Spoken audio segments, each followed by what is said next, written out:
Sunil Kawade, the sting operation news, Gondia. नवीन प्रशासकीय इमारतीचे गोंदिया जिल्ह्याचे पालकमंत्री इंद्रनील नाईक यांच्या हस्ते भूमिपूजन करण्यात आले आहे। गेल्या अनेक वर्षांपासून तहसील कार्यालयाची जुनी इमारत ही जीर्ण अवस्थेत असल्याचे अर्जुनी मोरगाव विधानसभा क्षेत्राचे आमदार राजकुमार बडोले यांनी महसूल विभागाकडे या संदर्भात पाठपुरावा केला होता। नवीन इमारतीच्या कामाला मंजुरी मिळाल्याने आज 26 जानेवारी प्रजासत्ताक दिनानिमित्त पालकमंत्री इंद्रनील नाईक यांनी व अर्जुनी मोरगाव विधानसभा क्षेत्राचे आमदार राजकुमार बडोले, जिल्हा परिषद अध्यक्ष लायकराम भेंडारकर यांच्या हस्ते आज नवीन इमारतीची पायाभरणी करण्यात आली असून या नवीन इमारतीच्या माध्यमातून नागरिकांना आणखी चांगल्या सुविधा मिळतील असा विश्वास पालकमंत्री इंद्रनील नाईक यांनी यावेळी व्यक्त केला आहे।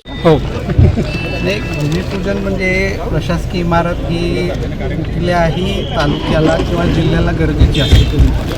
कारण की जर ऑफिस वेगळ्या ठिकाणी वेगवेगळं ऑफिस असेल आणि एका माणसाला एका व्यक्तीला खेड्यापासून जर तो खर्च करून येत असेल तर त्याला 10 जागेवर जायचं असेल, हे सर्व जर एका जागेवर होत असेल तर याचं आपल्याला माझं मत आहे की प्रशासकीय इमारत ही प्रत्येक तालुक्याला झालीच पाहिजे आणि आपल्या सन्माननीय आमदार साहेब यांच्या पुढाकाराने ही आता याचं भूमिपूजन झालं तर याचा फायदा हा निश्चितपणे प्रत्येक ग्रामीण क्षेत्रातील या तालुक्याच्या सर्व लोकांना होणार आहे। Sunil Kawade, the sting operation news, Gondia.